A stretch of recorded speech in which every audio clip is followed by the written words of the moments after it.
Selamat malam pemirsa, Anda menyaksikan One on the Spot bersama saya Anggia. Dan pekan ini masih di suasana Syawal, masih di suasana Idul Fitri. Izinkan saya terlebih dahulu mengucapkan Selamat Idul Fitri 1446 Hijriah.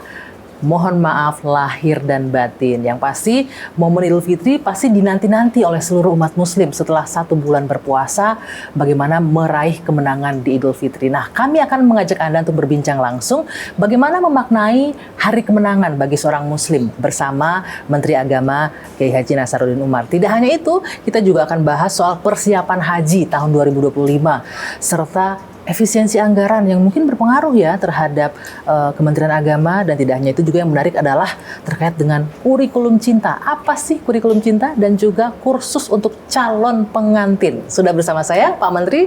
Assalamualaikum, selamat malam Pak Menteri. Waalaikumsalam warahmatullahi wabarakatuh. Selamat Lebaran Pak Menteri. Semua. Iya, terima kasih. Sehat Pak? Alhamdulillah, alhamdulillah. Terima kasih sebelumnya kami ucapkan Pak sudah menerima tim One on One ini di ruang Imam Besar Masjid Istiqlal.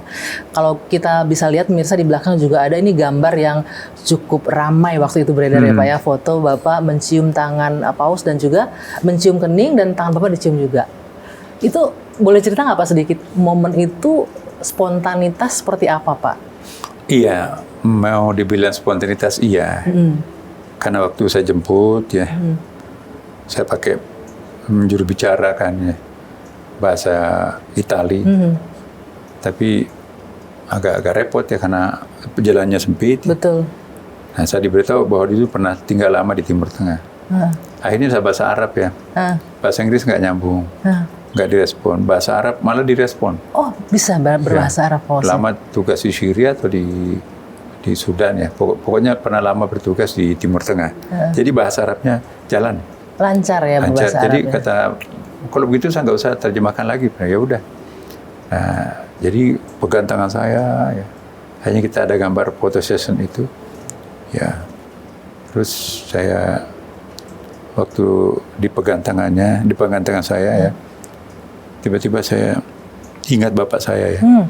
Bapak saya itu botaknya dan juga misinya itu bapak saya itu saya ingat waktu masih kecil, zaman DITI waktu itu ya. Nggak ada orang yang bisa mengajar di tempat saya itu karena banyak berperang antara tentara dengan gerilya. Tapi bapak saya betah karena memang lahirnya di situ, mau diapain lagi. Jadi satu sekolah diajari oleh bapak saya sendiri.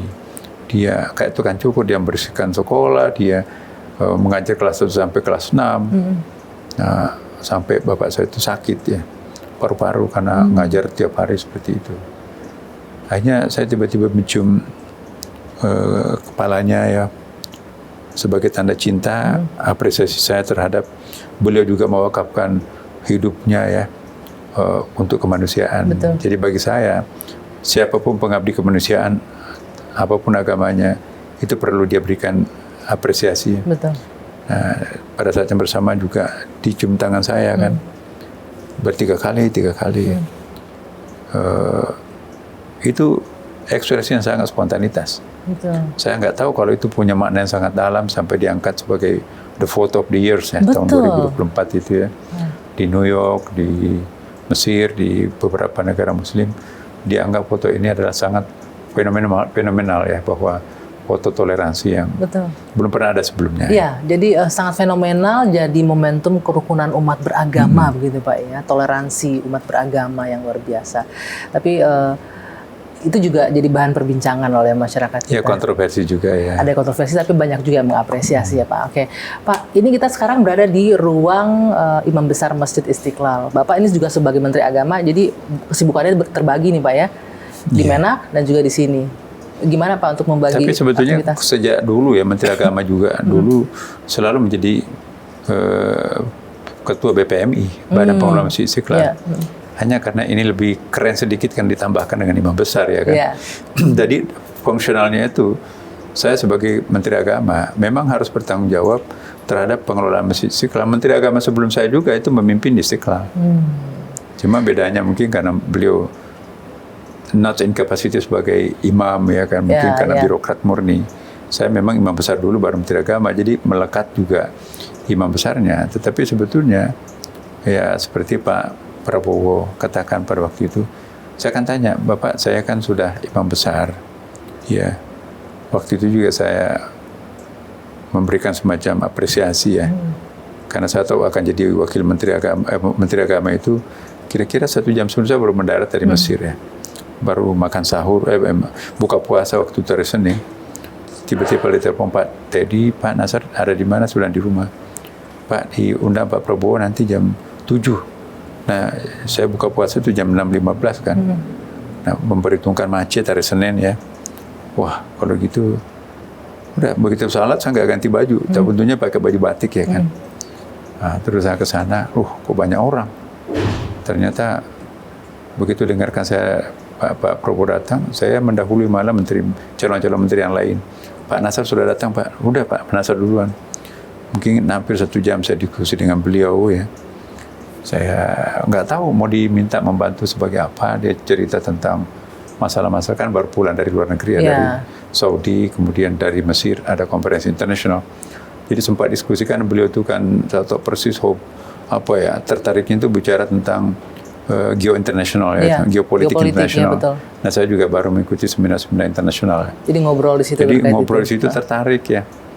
Tapi saya belum tahu menugaskan apakah staf khusus, apakah belum disebut untuk langsung duduk di pengurus Kementerian Agama. Akhirnya saya jadi penasaran ya, kok belum tahu saya mau diminta sebagai apa.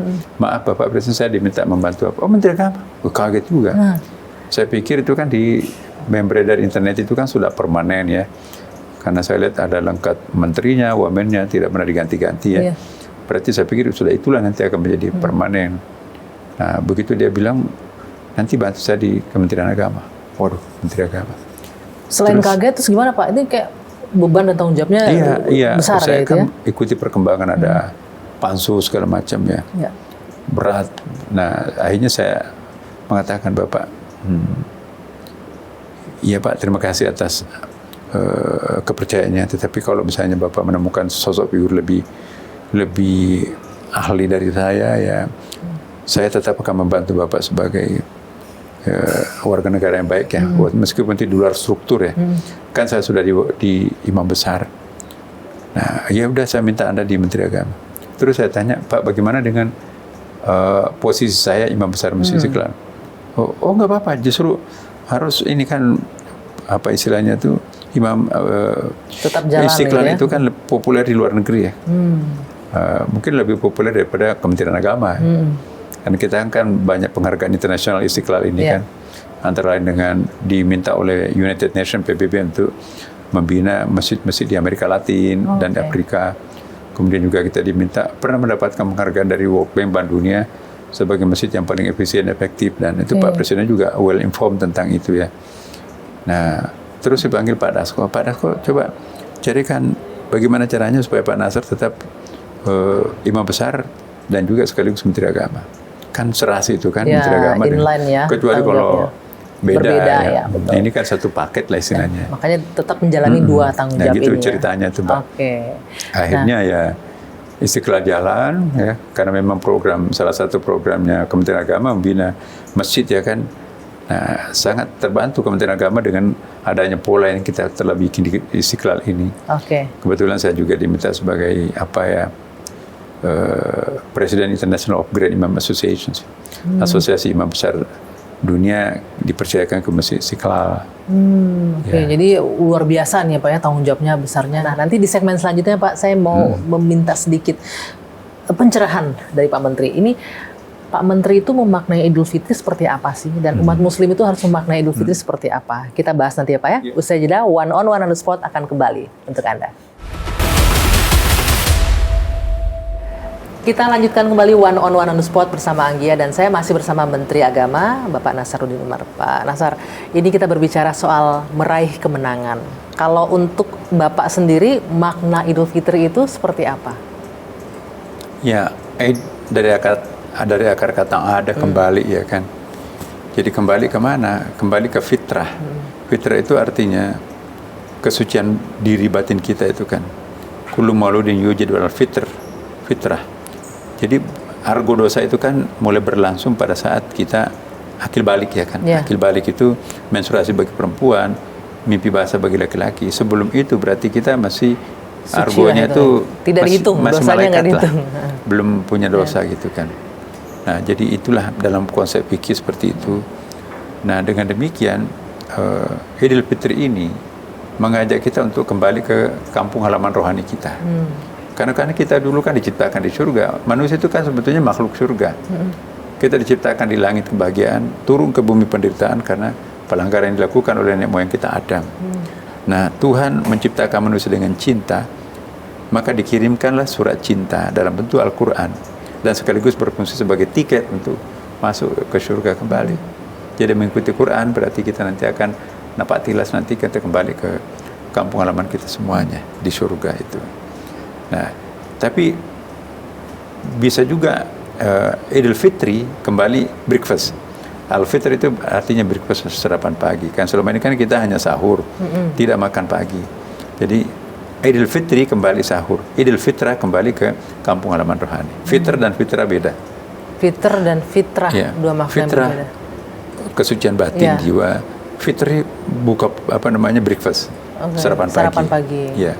Selama ini kan kita nggak sarapan pagi karena puasa, maka kita kembali sarapan pagi normal. 1 Syawal itu kan kita makan-makan. Ya. Nah, yang paling penting buat kita sekira adalah Allah sudah mengampuni dosa kita. Selama dalam bulan puasa Ramadan ini kita melakukan berbagai macam ibadah ya. Ada hadis Nabi itu, man shoma ramadhana iman wa ihtisaban ghufira lahu ma taqaddama min dhanbi. Barang siapa yang berpuasa dengan penuh ketakwaan itu akan diampuni seluruh dosanya di masa lampau ya.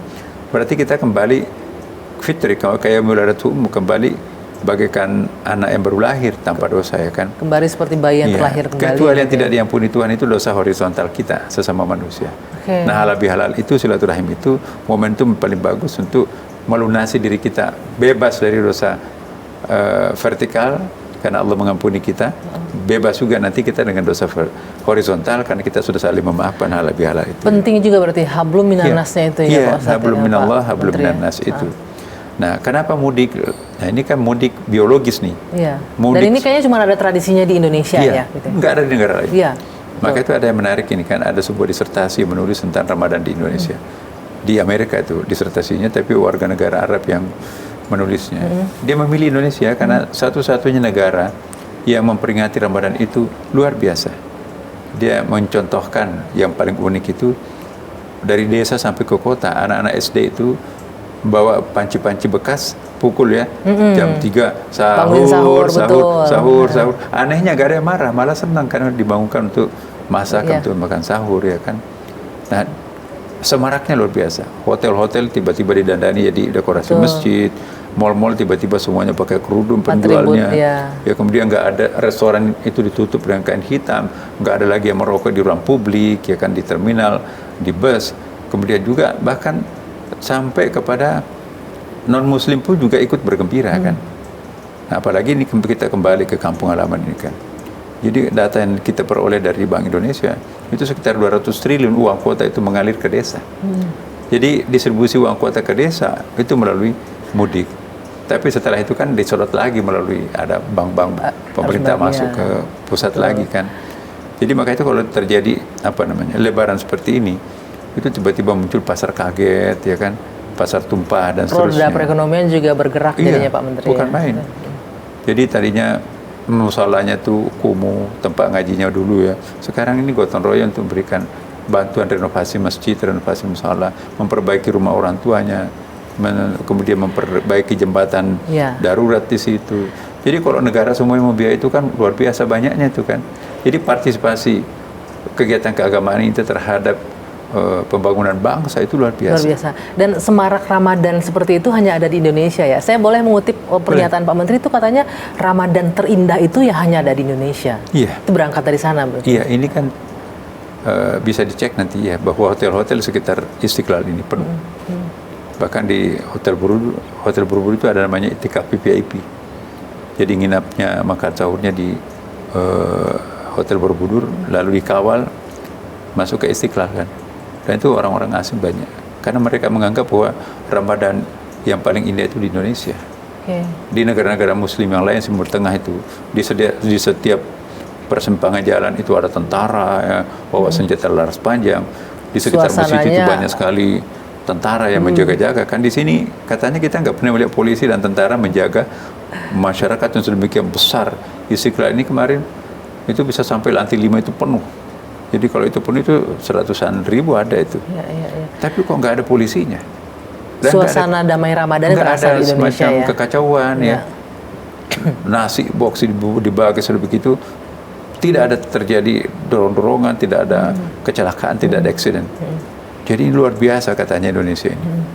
Nah, selama Ramadan kemarin kami juga memperhatikan tuh Menteri Agama, Bapak juga mengeluarkan surat edaran ya Pak ya untuk ceramah kemarin di Ramadan itu meningkatkan atau menguatkan nilai-nilai toleransi dalam khotbah dan segala macam. Itu juga mempengaruhi terciptanya suasana toleransi umat beragama selama Ramadan. Jadi kita mengisukan kesenangan dan ketenangan.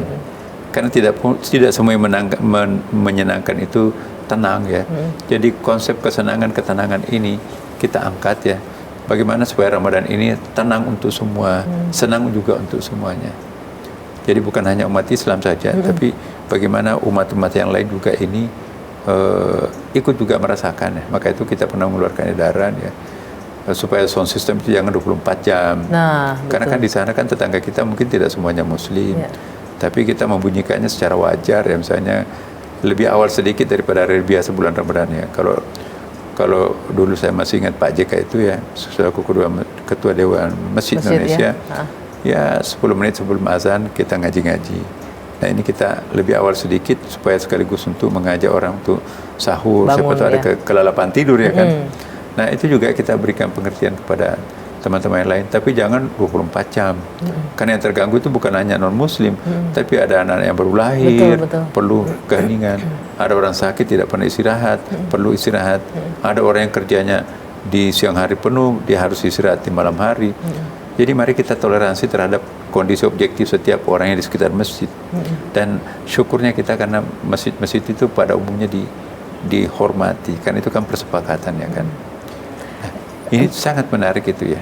Toleransi tercipta dalam bulan suci Ramadan ini. Nah, bagaimana juga ini surat edaran, tapi kalau misalnya tetap ada yang melakukan, tapi nggak ada sanksi atau apapun ya Pak ya, lebih mengajak untuk masyarakat lebih sadar untuk menyadari ini. Kita berikan semacam understanding juga ya kan. Minta maaf, ini kan tidak selamanya Ramadan. Kita perlukan hanya sebulan aja ya. Dan pada umumnya juga teman-teman kita non-muslim itu tidak keberatan kok. Kecuali kalau memang yang ngebor apa namanya itu ya, sound systemnya persis di kamar tidurnya orang itu. Ada juga tuh Pak yang begitu tuh Pak. Nah itu mungkin harus lebih masyarakat lebih toleran lah ya, untuk lebih saling mengerti. Keberatan itu perlu disuarakan Pak. Jangan sampai nanti kita menggerutu di belakang. Tapi kita nggak pernah diberitahu. Saya kok sangat yakin kalau kita selesaikan, ke pengurus masjidnya datanglah Bapak, kami orang tua saya sakit ini perlu istirahat. Ya kita bisa pasti merubah volumenya, kita bisa merubah arah sound systemnya, kita bisa merubah juga arah toanya juga bisa digeser ya Pak ya. Ya bisa kok, bisa semua. Bangsa kita ini sangat gampang kok, nggak gampang sekali untuk kita berdiskusi, bisa berdialog. Baik. Ya, kalau nanti misalnya ada yang nggak mau dengarkan ya pemerintah harus terlibat. Pemerintah harus terlibat. Apa bisa bentuk kewenangan pemerintah? Ya kita berikan semacam pengertian, Mas.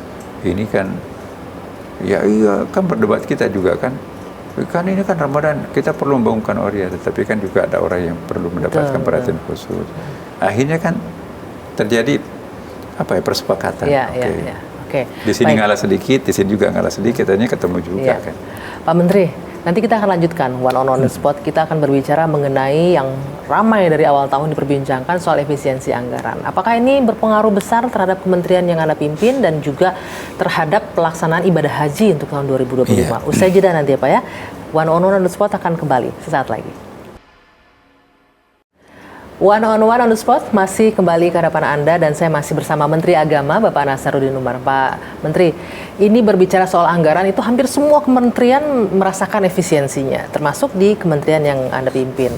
Ini sejauh mana Pak dampak efisiensi anggaran ini berpengaruh terhadap program kerja dan juga kebijakan yang dilakukan di kementerian Bapak? Iya, saya mungkin agak khusus ya bahwa pertama saya menteri baru. Saya belum merasakan apa dampaknya kan program yang kami lihat. Ya memang itu pasti akan terjadi semacam penyesuaian lah. Tapi saya kembali kepada sejarah bangsa ya. Kita jangan terlalu jangan terlalu gampang mengeluh lah gitu ya. para founding father kita dulu memerdekakan bangsa tanpa PBDN, tanpa APBN ya kan.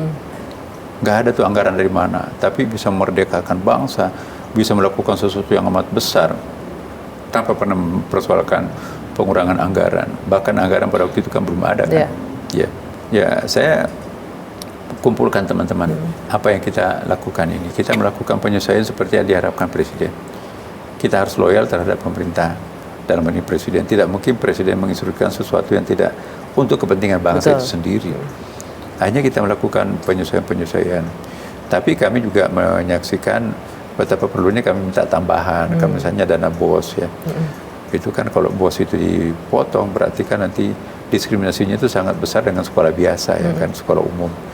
Akhirnya alhamdulillah Ibu Sri Mulyani Menseknek dan para pihak yang terkait di situ itu bisa memberikan tambahan lagi. Ini yang sempat tanggal 17 Maret lalu ya Bapak sampaikan bahwa untuk madrasah khususnya. Anggaran untuk sekolah madrasah dan lain-lain. Kami tidak bereaksi karena saya husnudzan aja, baik sangka aja kepada Presiden dan Menteri Keuangan ya, bahwa ini memang sebetulnya demi untuk kepentingan negara juga. Maka terpaksa kami potong biaya perjalanan dinas itu kan lebih 50%. Kemudian seminar-seminar itu kan sekarang kita nggak perlu lagi offline, menggunakan offline, online kan lebih efisien, bisa kita langsung copy di situ. Kalau offline juga saya melihat banyak kelemahannya, apalagi misalnya kan dari daerah kita undang ke Jakarta. Biasanya loh hari pertama itu masih bagus, tapi hari kedua kalau lebih dari 1 hari ada yang nyasar ke Tanah Abang, ada yang ke rumah keluarga, ya, Pak, ya? nggak fokus. Nah kalau online, wah itu betul-betul kita bisa menyaksikan di monitornya. Kemudian bisa dikerjakan komputer, kita ganti dengan komputer, jangan lagi orang. Itu kan penghematan juga, sama dengan haji kan. Kenapa terjadi penghematan di haji ini ya? Karena kita mencoba untuk menyisir dan menyisir, sekali lagi menyisir yang bisa kita kerjakan dengan IT, tidak orang. Ya, memang konsekuensinya terjadi pengurangan tenaga ya kan. Tapi terjadi ini nggak berpengaruh nggak terhadap kualitas layanan untuk calon jemaah nantinya untuk haji khususnya? Kami juga hati-hati di situ ya. Segala sesuatu yang berpengaruh terhadap pelayanan itu kita jangan ganggu. Tapi misalnya dulu kan kita sistemnya monopoli ya. Ya monopoli catering, monopoli pesawat, monopoli akomodasi, hotel, tenda, transportasi dan seterusnya. Nah kita sekarang open minded ya kan.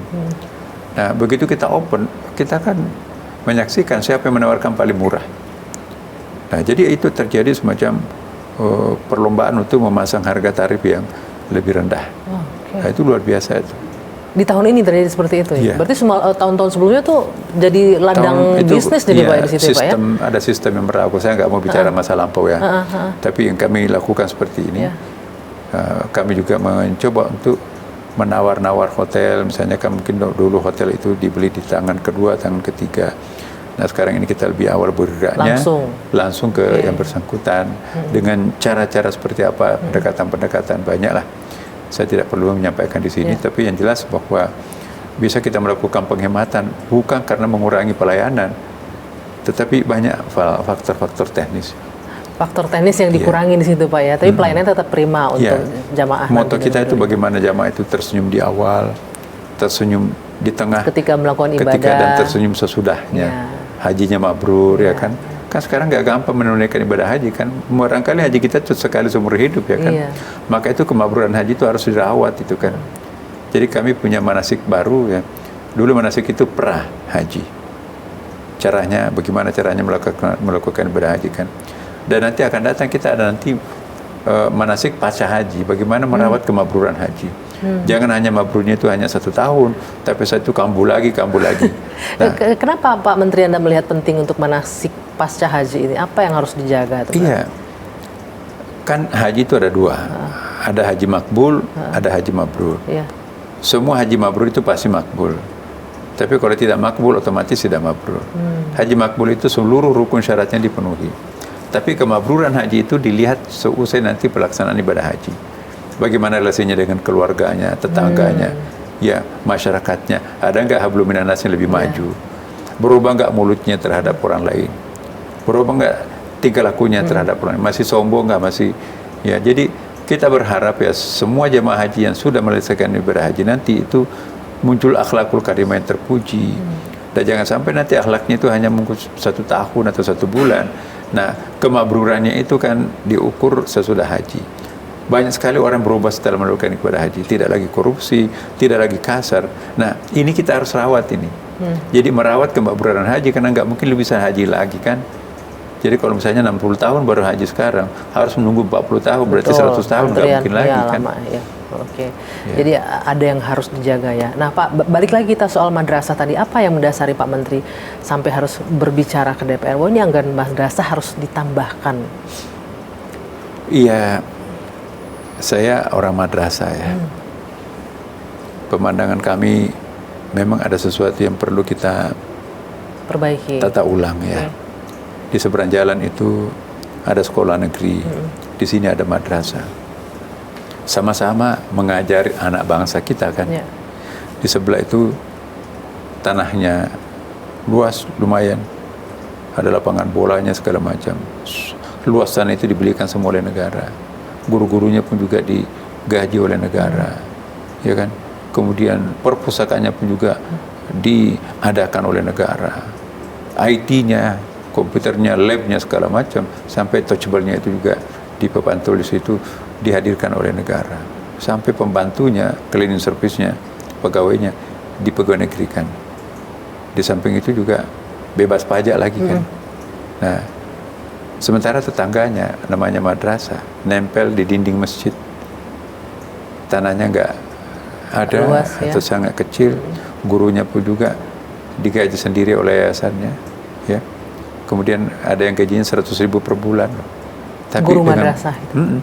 Dengan penuh keikhlasan, mungkin ada pekerjaan lain ya, tetapi yang jelas dia tidak pernah mogok dan dia tidak pernah demonstrasi. Kita sering menyaksikan ada guru-guru yang demo, minta tunjangan ini, tunjangan itu kan. Dia nggak pernah demo.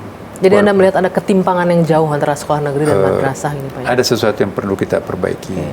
Tapi saya bersyukur ya karena Pak Prabowo melihat hal ini. Maka itu Pak Prabowo itu membuat satu gagasan sekolah rakyat. Di samping sekolah rakyat itu nanti ada sekolah Garuda kan. Jadi saya kira inilah sejarah pendidikan kita yang paling penting, di bawah kepemimpinan Pak Prabowo ini akan menjangkau semuanya supaya keadilan dalam dunia pendidikan ini juga terwujud ya kan. Nah, namun tetap saya minta supaya tetap madrasah itu diperhatikan, jangan sampai nanti madrasah rakyatnya itu sekolah rakyatnya itu juga tidak menyentuh madrasah. Alhamdulillah kami juga sudah berkomunikasi dengan pihak istana dan para menteri. Madrasah tidak dibedakan dengan sekolah. Jadi ini kabar baik untuk bangsa Indonesia ya, bahwa terjadi keadilan sosial dalam berbagai sektor ya, sektor pendidikan, sektor budaya, dan sektor macam-macam. Jadi bisa ada kabar gembira lah ya untuk madrasah yang akan mungkin nanti fasilitasnya juga akan sama dengan sekolah negeri ya Pak ya, Pak Menteri, harapannya begitu ya? Iya, mungkin kalau tidak langsung tapi ada tahapan awal yang bisa kita lihat ya, misalnya ada bantuan-bantuan peralatan, itu tidak lagi menyasar hanya sekolah negeri, tapi juga swasta. Karena kan di Kementerian Agama sekolahnya itu 90% swasta, hanya 10% sekolah negeri. Ya, sedangkan sebaliknya di sekolah-sekolah umum itu 90% itu sekolah negeri, hanya sedikit sekolah swasta. Dan itu pun sekolah yang orang-orang berduit pada umumnya kan, bayar mahal gitu ya, karena boarding school dan seterusnya. Oke, baik Pak Menteri, ini yang juga menarik ini. Salah satu yang mungkin jadi bagian kebijakan yang dirumuskan di bawah kepemimpinan Pak Menteri di Kementerian Agama itu adanya kurikulum cinta, kemudian kursus untuk calon pengantin. Apa itu Pak? Nanti kita bahas ya Pak ya. Usai jeda, one on the spot akan kembali untuk Anda. One on the spot bersama Anggia kembali untuk Anda. Saya masih bersama Pak Menteri Agama. Pak Menteri, ini kalau kita berbicara mengenai kondisi bangsa saat ini, itu banyak sekali tuh Pak. Di sosial media kita melihat banyak kasus sosial, masalah sosial. Apakah ini juga berkaitan dengan kurikulum atau kebijakan yang sedang dirumuskan atau digagas oleh Anda selaku Menteri Agama? Kurikulum cinta Pak, ini menarik ini Pak. Bisa dielaborasi? Ya, jadi gini. Maka itu kami mencoba memperkenalkan apa yang kami istilahkan dengan ekoteologi. Apa yang kami masukkan ekoteologi ini kedengarannya aneh ya. Tapi maksud kami sebetulnya mengembalikan posisi agama itu sebagai faktor pelembut bangsa ya kan. faktor penyejuk bangsa. Bagaimana Padahal itu Pak memperbaiki itu? Nah, ini kita harus Perspektif mulai itu. masuk kurikulumnya. Jadi saya memang mulai menggarap kurikulum. Bagaimana menciptakan kurikulum yang lebih kepada ekoteologi. Dari umur berapa tuh Pak kalau mau menanamkan mulai itu? dari bawah. Oke. Nah, muncullah kurikulum cinta Iya. kan. Nah Pak Menteri, ini aplikasinya akan seperti apa? Apakah akan Bisa. masuk dalam kurikulum pendidikan, dirubah nanti atau disisipkan terpisah atau seperti Iya, apa? ada pertama kita akan menggarap integrasi keilmuan ya kan. Jadi kita lihat di Amerika ya, saya belajar banyak terhadap anak saya ya. Anak saya itu TK dan SD di Amerika ya. Dan saya saya antar betul itu. Tidak ada satu lembar pun pekerjaan rumah anak saya di Amerika itu. Kebetulan di sekolah unggulan ya. Saya bawa semua pulang ke Indonesia. Satu kontainer. Ya. Contohnya belajar matematik ya kan. Jadi di sana memang nggak ada pelajaran agama di sekolah. Ya, tetapi misalnya ketika mengajarkan matematik, 2 tambah 2 sama dengan 4 ya kan. Jangan memperkenalkan 2 tambah 2 adalah 6 atau 8. Ya. Itu berpikir tidak lurus. Jadi harus matematik. Jadi belajar matematika itu bukan hanya knowledge matematika itu, tapi filosofi behind math itu sendiri. Ya, jangan pernah melakukan tindakan-tindakan yang 2 tambah 2 sama dengan 7. Jangan berikan pembenaran terhadap itu. Kan misalnya kalau lampu merah, jangan tabrak apapun, sekalipun tengah malam nggak ada polisi, nggak apa-apa.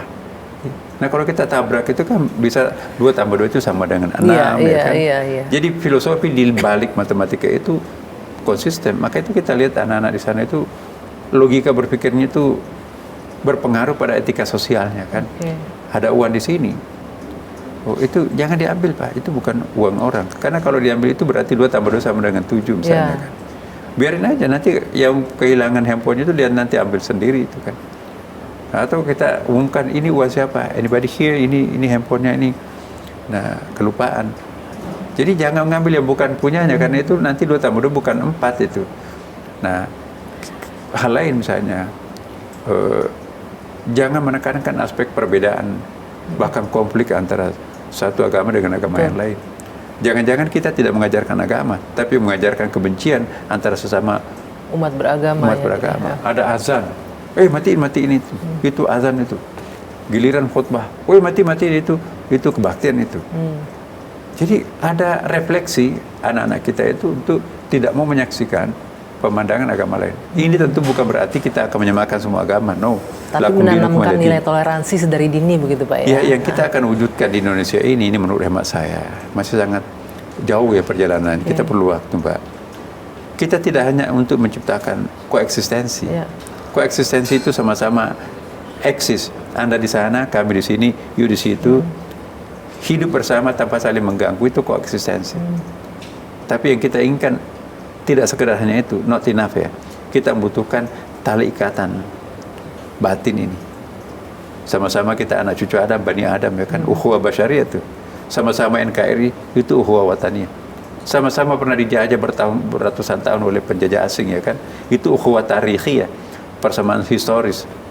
Nah ini bisa menjadi lembaga perekat yang sangat dalam. Tetap kita beragama apa agamanya masing-masing, tetapi rasa cinta itu ada yang mempersatukan sangat, ya itu ya. Iya, mengikat satu sama lain. Selama ini kan bocor ya kan. Akhirnya gampang terpancing. Betul, gampang sejarah membuktikan kita juga. Provokator bisa masuk.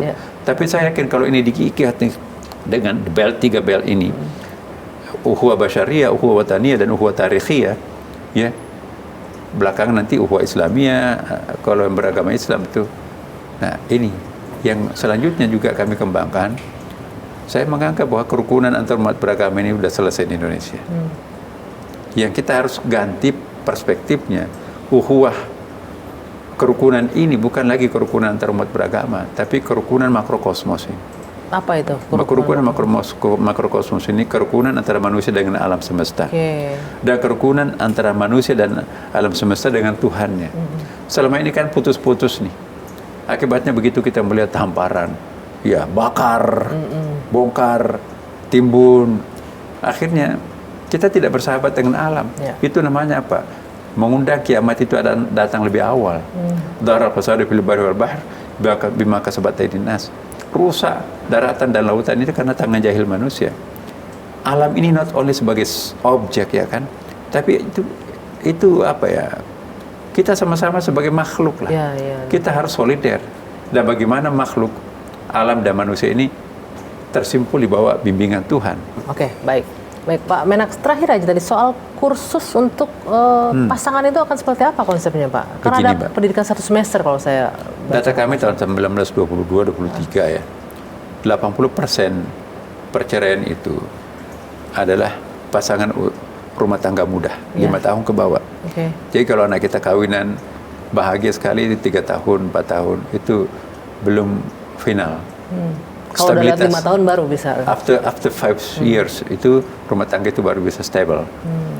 Nah, yang menarik adalah perceraian meningkat tajam. Ya.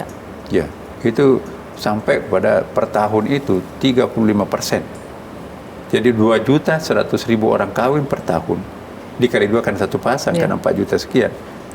Ya, 35% diantaranya itu cerai. Oke. Dan perceraian itu menarik ya. Perceraian itu adalah cerai gugat. Istri yang menceraikan suami. Dulu kan suami menceraikan istri. Ini hati-hati. Di Jakarta Timur, pernah bulan tertentu itu ya, karena ada apa namanya itu ya, Black Moon itu ya. Perceraian paling tinggi itu di Desember, nyebrang ke Januari dan Juli. Wah, itu 23% perceraian pada bulan itu ya. Jadi Black Desember dan Black July. Nah, saya nggak tahu apa. Konsep kursus untuk calon ini Nah, apa? salah satu bentuknya? upaya kita untuk melestarikan perkawinan ini ada pendidikan pranikah. Oke.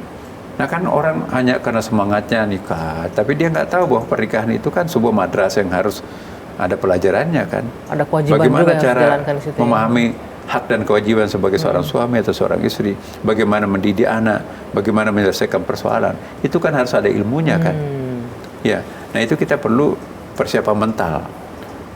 Bagaimana sebelum kawin ada training spiritual, persiapan mental, dan ada juga logos tertentu yang kita harus ajarkan kepada mereka. Coba kita lihat teman-teman kita yang beragama lain ya, misalnya Iya, ada Katolik, itu pranikah, sekolah 1 pranikah, semester betul. itu. Di negara-negara lain juga harus sebelum kawin itu ada sertifikatnya. Kita kan nasihat perkawinan 7 menit betul. aja. Ketika Nah, selesai akad nasihat perkawinan Nah, sebentar. inilah yang Nggak cukup kita gitu, akan lakukan ya. Bukan kita lakukan, sudah kita lakukan Oke. ini. Dan itu artinya 2 tahun terakhir ini alhamdulillah ada hasilnya kan. Terjadi penurunan Angka sekitar berapa itu 7% perceraian. Oh, itu sudah berjalan Ya, berarti sudah. tetapi berbanding lurus juga semakin menurunnya angka perkawinan sekarang ini. Ini menarik untuk kita cermati ini. Ya, kenapa anak-anak muda kita ini sekarang menunda usia perkawinannya? Ya, dulu kan terlalu cepat ya, Ya, usia betul. dini. Apa, Tapi Pak, sekarang faktornya? itu up to 30. Jadi anak-anak yang 30 tahun itu, di bawah 30 tahun itu belum merasa terancam. Ya, jadi akhirnya terjadi penurunan angka Pernikahan, perkawinan. Berbanding lurus juga dengan menurunnya angka perceraian. perceraiannya. Oke. Nah, Jadi banyak jadi PR-nya ya Pak. PR ya? kita banyak ini. Baik Pak Menteri, Oke. terima kasih sekali atas waktunya. Mudah-mudahan apa yang kita perbincangkan malam hari ini bisa memberikan input bagi pemirsa One on One di rumah. Tadi juga penting tuh, tidak hanya hablum minallah, hablum minanas, tapi juga hubungan dengan alam ya Pak, itu juga penting. Itu yang luput mungkin sekarang kita. Baik, terima kasih Pak Menteri. Saya akhiri One on One malam hari ini. Saya Dwi Anggia pamit. Kita akan jumpa lagi pekan depan di One on One. Sampai jumpa.